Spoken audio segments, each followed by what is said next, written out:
מסכת זבחים, פרק רביעי, דף מ"ד, page 44, 10 lines from the top of the page. Before we go to the text itself, let's understand what it's all about. We discussed the subject of offering, a different korbanot. One of the offerings that served in the Beit HaMikdash, in the Holy Temple in Jerusalem, was a korban that is called shlamim, peace offering.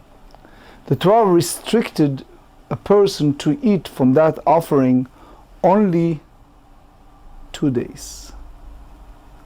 Exceeding the 2 days, it's chutz lizmano, it's out of the borderline the Torah allowed, and therefore if the Kohen, while he brought it, have that type of intention, that make the offering disqualified. It's called pigul. Let's see it in a text in Torat Kohanim, the book of Vayikra, Leviticus, Parashat Tzav, chapter 7, verse 18. Torah. ואם האכול יאכל מבשר זבח שלמיו, and if some of the flesh of the sacrifice of his shlamav, peace offering, ביום השלישי לא ירצה, will be eaten on the third day, it does not appease. המקריב אותו לא יחשב לו פיגול יהיה.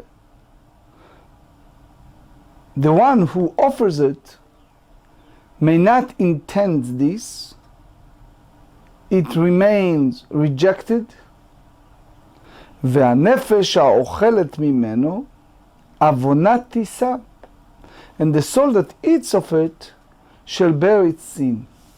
Let's see Rashi. Rashi on the Chumash in Torat Kohanim, again chapter 7 verse 18.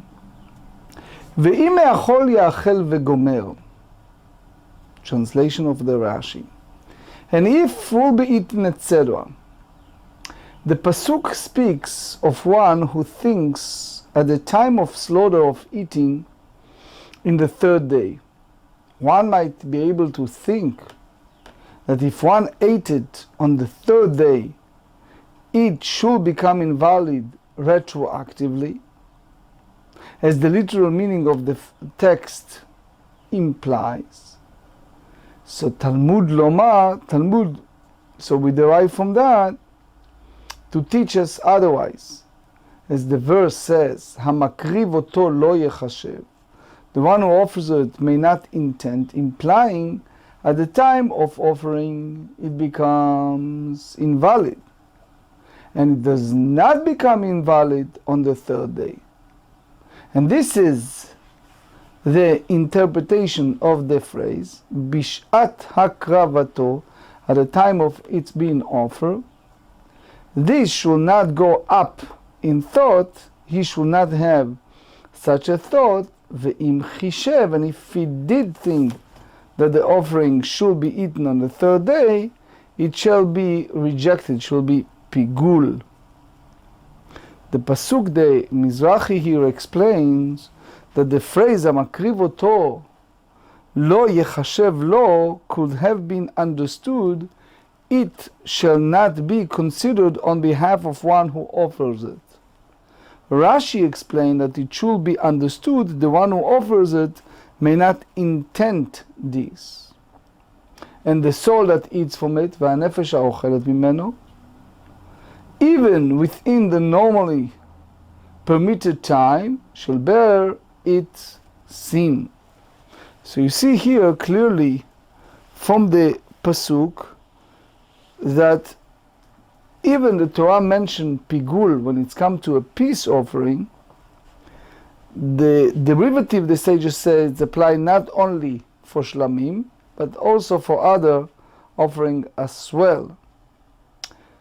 Originally speaking, the Braita brought the pasuk in Vayikra 22:2, v'inazru mikodshei bnei Israel, and we derive from that this rule is not circumscribed, not limited solely to peace offering, but also have other consecrated items.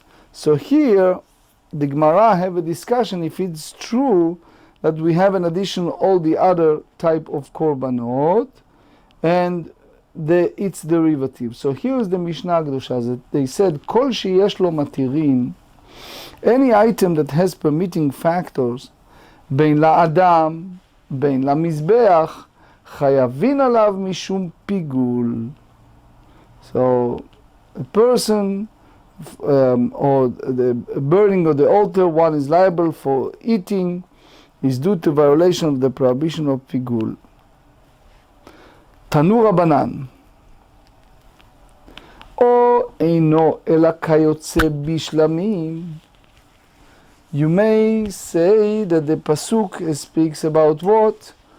About this pigul, all those offering that's similar to peace offering. Ma shlamim yuchadim nechalim l'shnei yamim v'layla echad. Av kol shenechal l'shnei yamim v'layla echad. The same way as the peace offering, just they are eaten for 2 days and 1 night. So you feel that the same Hilchot Pigul applies to any offering that is eaten for 2 days and 1 night. So the Gemarah asks, Nechal leyom v'layla minayin, from where we derive the notion that if it's eating the 1 night, the day of the offering, the sacrifice, and the following night, the sin offering, guilt offering, and firstborn offering. So when derived that this is the pigul applies to this offering as well. Talmud lomar, you derive from the pasuk mibsar, from the flesh. That's referred to the status of pigul, can apply to any offering whose reminder of the meat is eaten after its sacrificial portions have been offered on the altar. Kol sheshirayin ne'echalim, any reminder that it's eaten. Ola she'en shira ne'echalim menayim, a burnt offering whose reminder of meat is not eaten, because it's not, as it's burned, it's entirely on the altar. Talmud lomar zevach, sacrifice. That's basic indication that any offering, slaughter, zevach shlamar. Minayin lerabot ha'ofot v'hamnachot, from where we derive the including bird offering, doves and pigeons, which are not slaughtered but whose nape of the neck are pinched. So the Gemarah said, and also meal offering, until I include even a log of oil that accompanies the guilt offering or a recover מצורע, leper. מנין לרבות העופות המנחות והשנים מרבה לו גשם לשון מצורע, תלמוד לומר אשר מקדישים לי. They said in Leviticus 22 that they consecrated me, which means that not profane my holy name. We don't have much time to deal here with Tosfot, but the idea of the pasuk asher hem makdishim li, which are consecrated to me, so it's involved with 2 verbal analogies, this pasuk, which is referring to ritual impurity. First applied to notar, and from notar is expanded to pigul. So the Gemarah will discuss the possibility of deriving by the way of a verbal analogy, like a juxtaposition, from a case that itself was driven by verbal analogy. Ve'atei notar, so the isur notar, the remainder, the leftover, that apply to all the korbanot, all the offering. Ve'atei notar chilul mitum'ah. So we derive the whole idea of profanation, which is the idea of the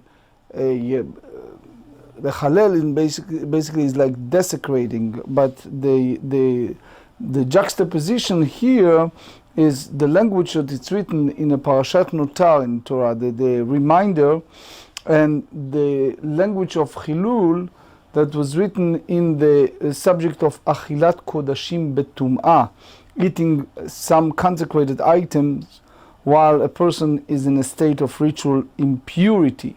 So the Torah tells us in the book of Vayikra, chapter 22, verse 2, وَيِنَزْرُوا مِكُدْشَي بْنَي ישראל ולא יחללו, it's not profane, אשר הם מקדישים לי. So this one applies to what? Achilat Kodashim betum'ah, eating a consecrated item while they are in a ritual impurity. The notar, the source, is Vayikra, Leviticus chapter 19, verse 8. The Torah said, "Ve'ochlav avono yisa, ki esh kodesh Hashem chilel." So you see, yechalelu, chilel.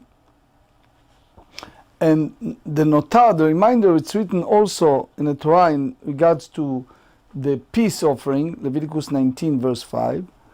And we have to have a special drasha, a special derivative that we have the applications to other consecrated items. Chilul mitum'ah ve'ate pigul. So the whole idea of the pigul applies to all of these offering is subsequently derived by verbal analogies like juxtaposition of the word avon, iniquity, avon, minotar.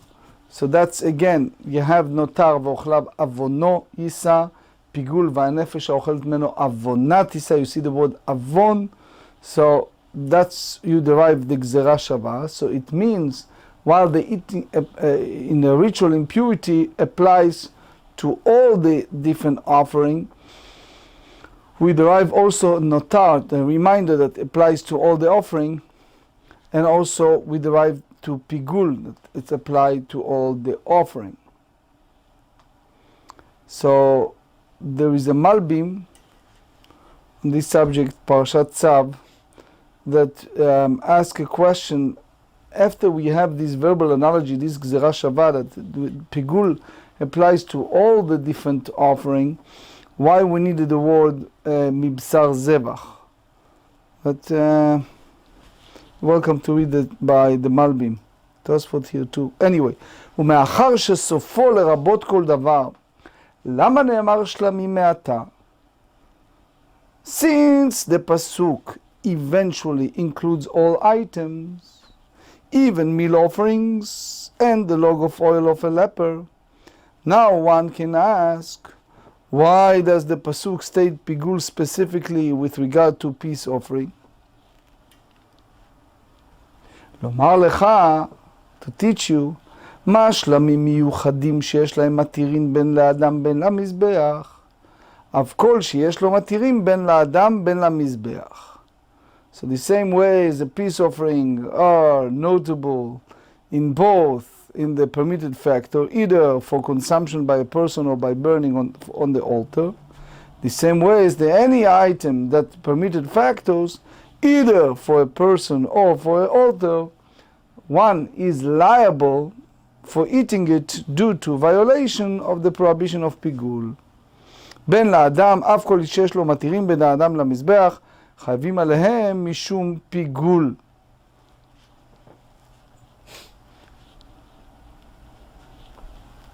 Now the Gemarah goes to details. Ha'olah, the burn offering,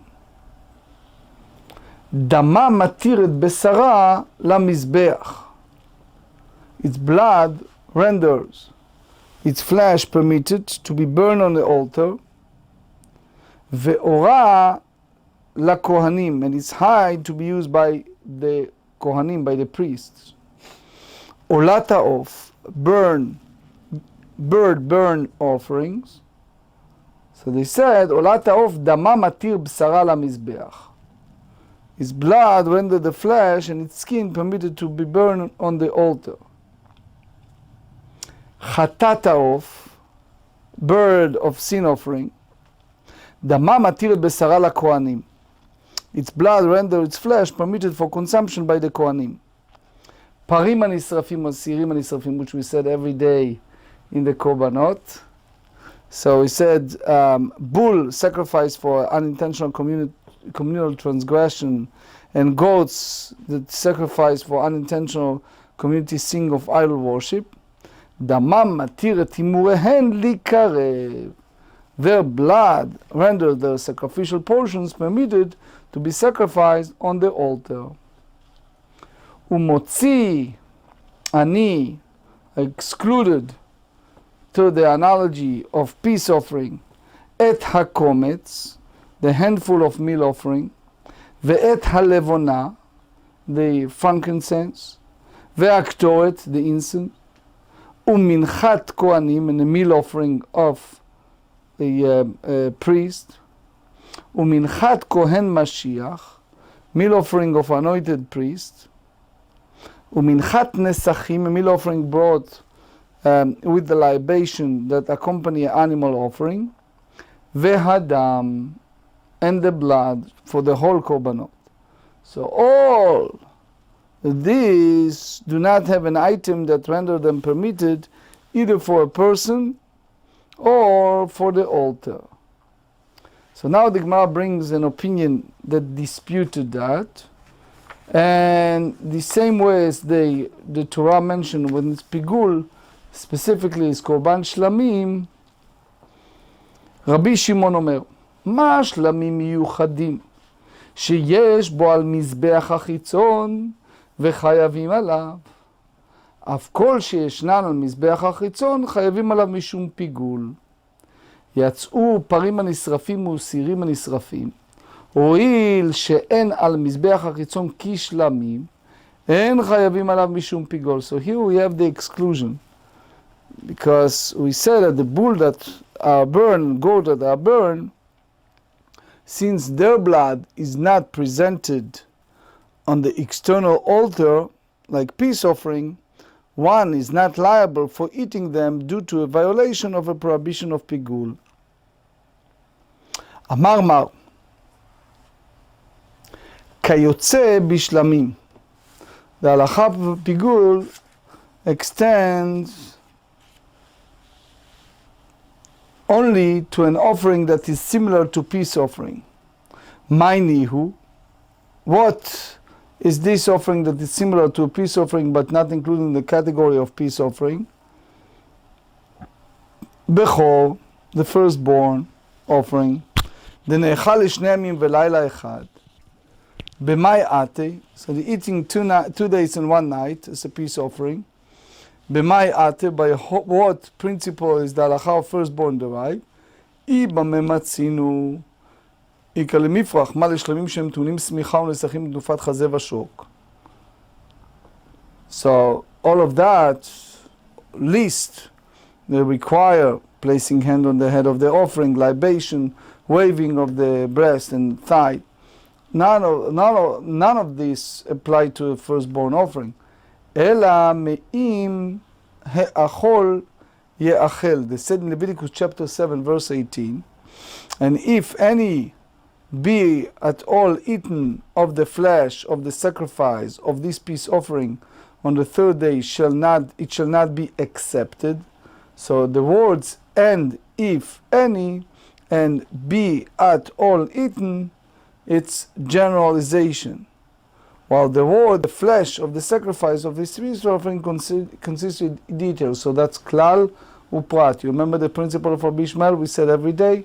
So that's part of that, the klal uprat. So according to this hermeneutical principle of the generalization and a detail and a generalization, klal uprat to klal, in such a case, one includes any item that is similar to the detail, and therefore one includes the firstborn offering.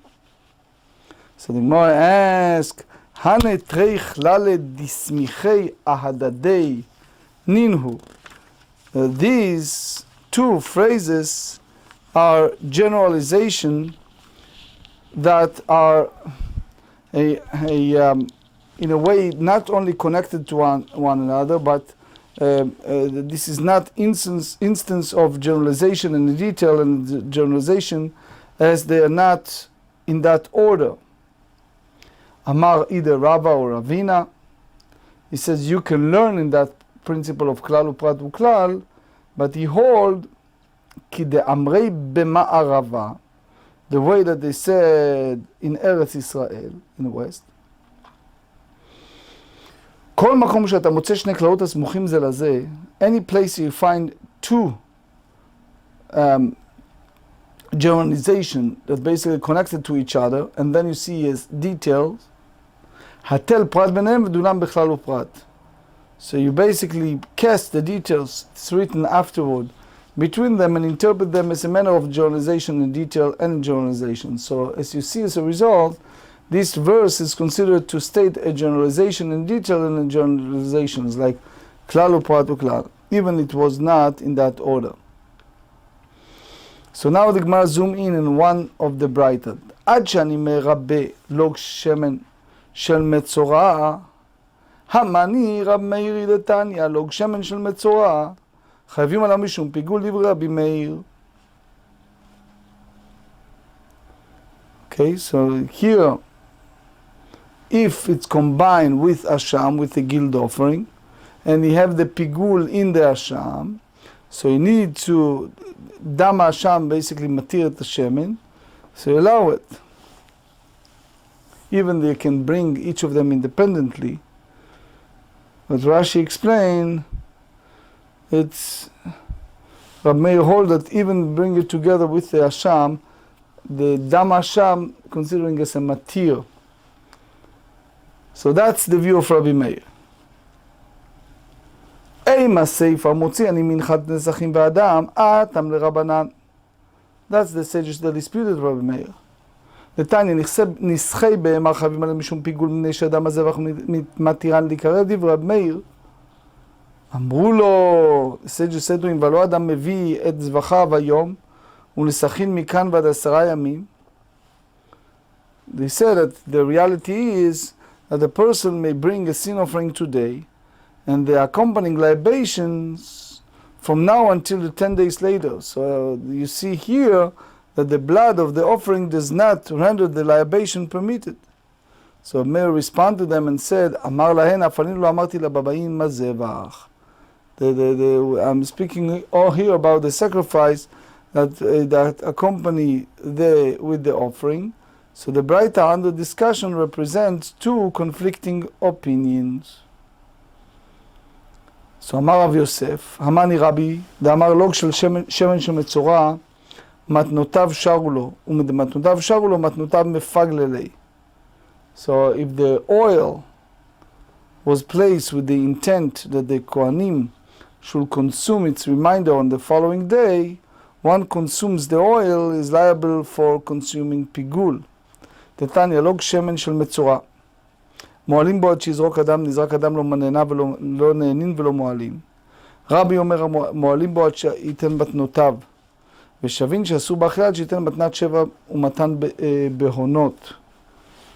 אמרו הקמי דרבי ירמיה, אמר גברא רבה כרב יוסף, לימה כהמילתא.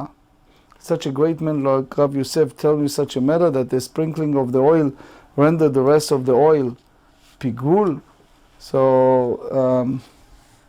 that's what the Rabbanan said to Rav Yosef. So even you tell me that sprinkling the oil allow the reminder that's follow the Rebbe, you mean to say that the machshevet pigul b'shat ha'aza'ah, the time of the sprinkling, if it's the thought of pigul, so that's been effective. So there is a Rambam. Rambam said in Ilchot Mechusarei Kaparat chapter 4, one may not consume the log of oil employed in the purification rite of the leper until after it has been sprinkled 7 times and placed it in the leper's right ear, thumb, and big toe. One who consumes the oil before this stage is flogged, like one who eats sacrificial meat before the sprinkling of the blood, as the Braita tells us. 44b, הרי לא גבה בפני עצמו, דלכולי עלמא מתנותיו שרו לי, ולא מפגלין. So you have the log shemen, the log of oil, that was brought by itself, which means where the metzorah, the leper, brings after he sacrifices his offering. So everyone agrees that its placement rendered the remainder of the oil permitted to the Kohanim.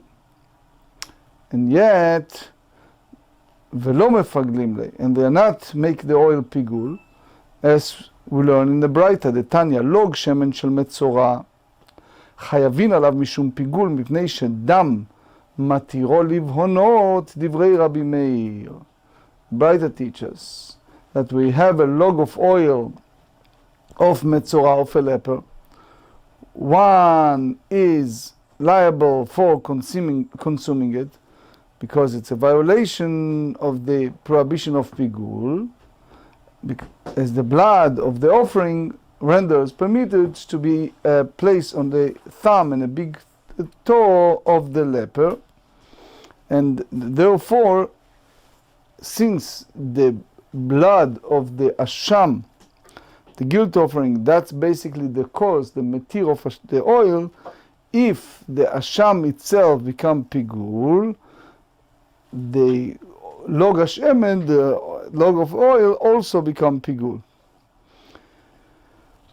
There is a Mikdash David in the Rashash comment that we see here in the Braita with the dam, the blood, matir et hashemen libhonot.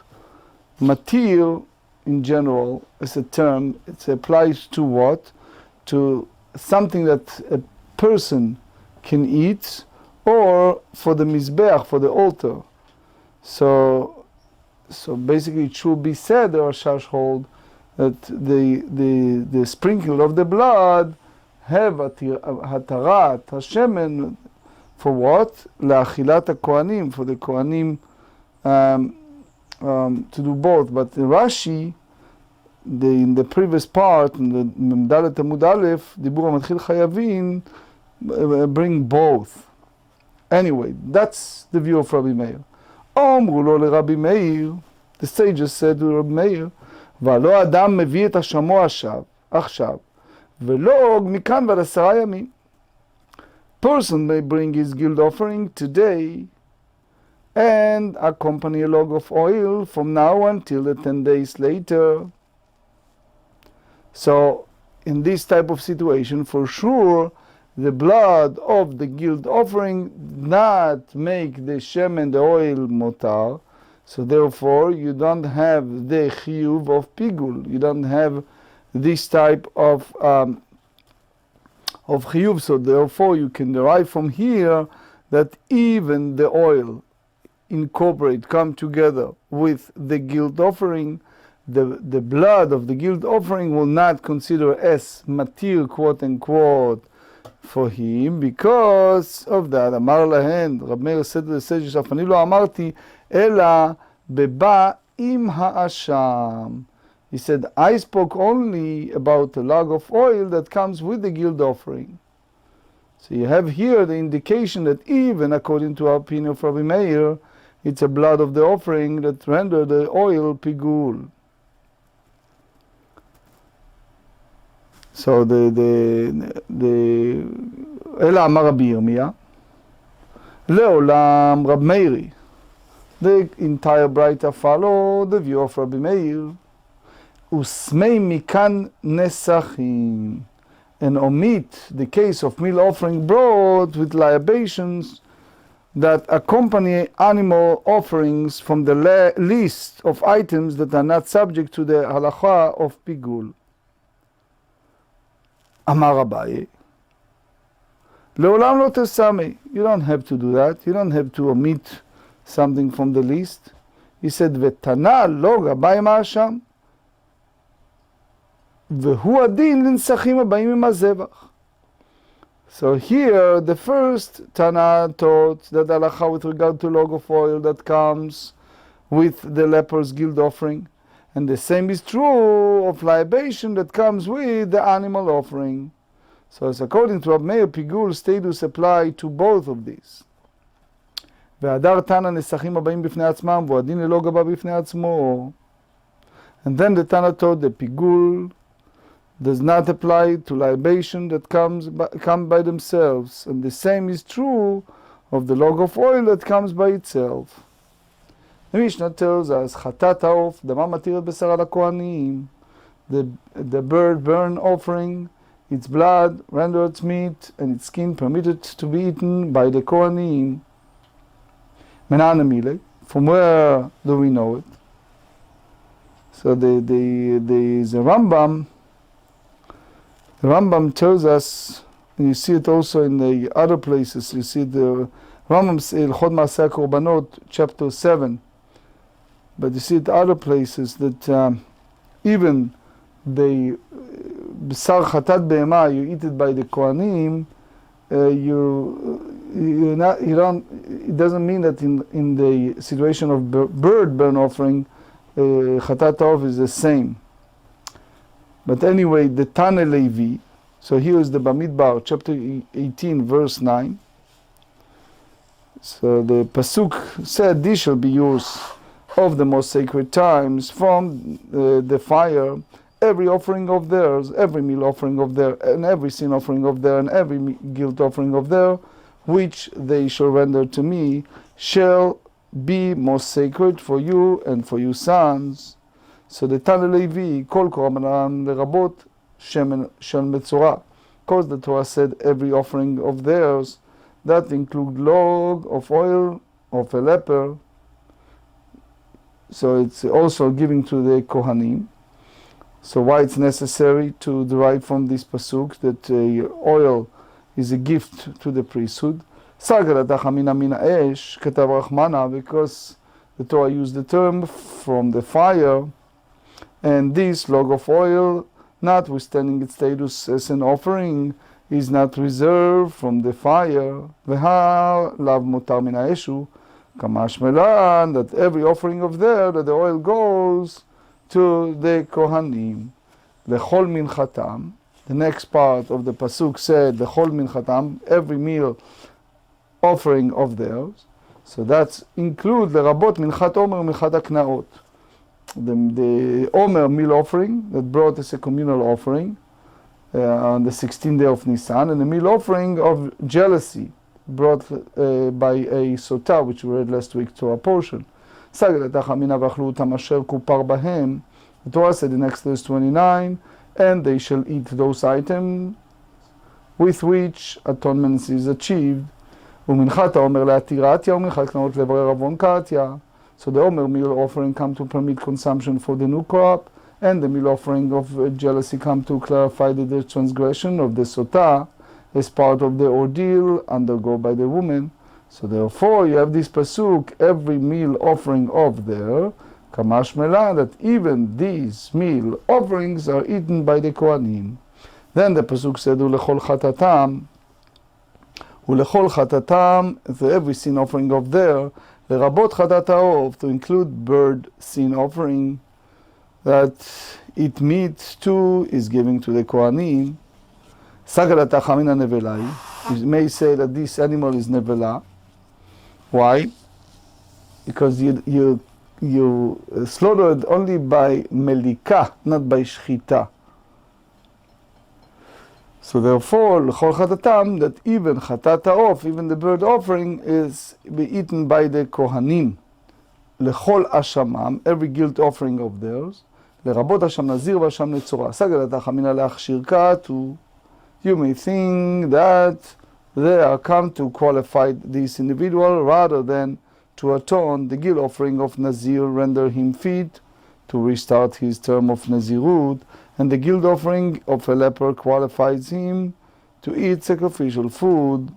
So therefore the pasuk said, and they shall eat those items with which atonement is achieved.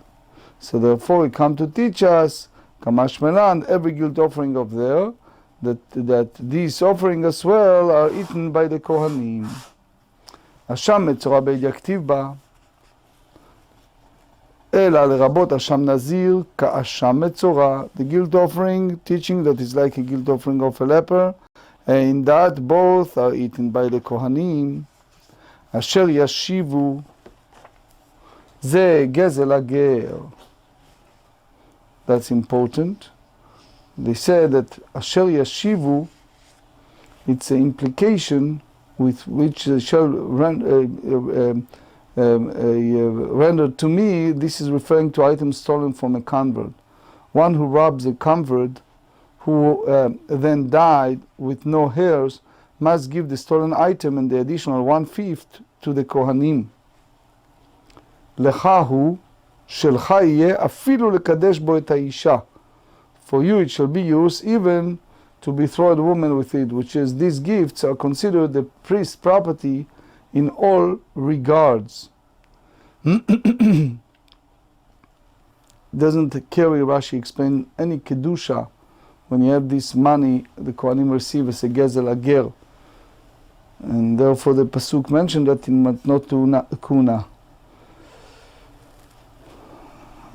Anyway, תניא רבי אליעזר אומר משום רבי יוסי הגלילי, פיגל בדבר הנעשה בחוץ, פיגל בדבר הנעשה בפנים, לא פיגל. כיצד היה עומד בחוץ ואמר אין לי שוחט לעזות מדמו למחר לא פיגל, שמחשבה בחוץ בדבר הנעשה בפנים לא פיגל. היה עומד בפנים ואמר אין לי מה זה אמרת להקטיר הימורים ולשפוך שיריים למחר לא פיגל, שמחשבה בפנים בדבר הנעשה בחוץ. אבל היה עומד בחוץ, but he was standing outside, ואמר אין לי שוחט לשפוט שיריים למחר. I hereby slaughter this animal in intention to bring out the remainder of the blood tomorrow. או להקטיר הימורים למחר, פיגל שמחשבה בחוץ בדבר הנעשה בחוץ. The intention outside with regard to matter is performed outside. Over Rabbi Shua ben Levi, my cry, what is the meaning of the pasuk in Leviticus chapter 4 verse 10?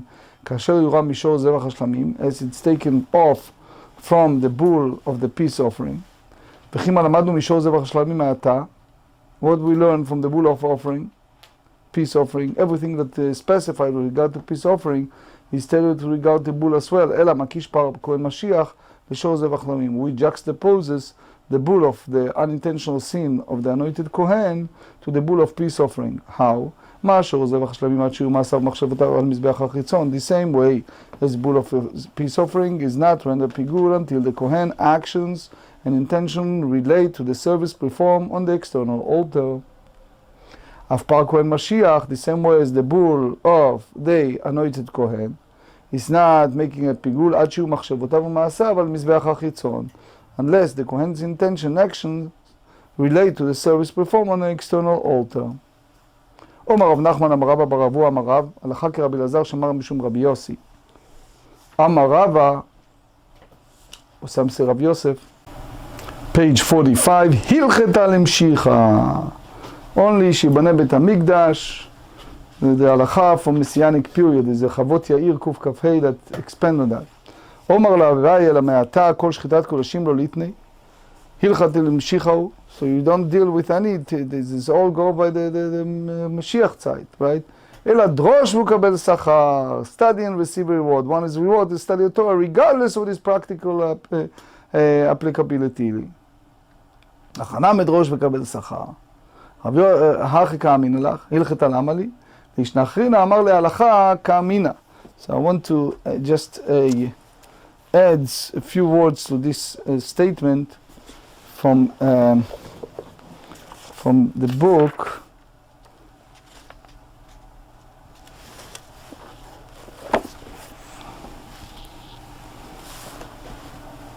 that, one second to find it.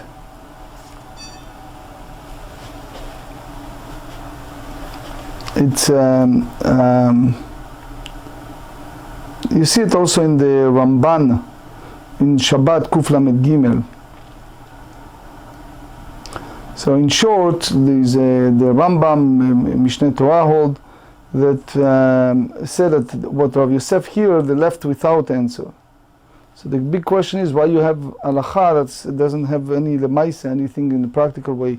So the Rishonim said that in several places in the halacha you see it that is not. So Tosfot concluded that the view of Rav Yosef is that yachid, is individual view, and the rest of the sages said drosh v'kabel sachar, even when it's come to psikat halachot.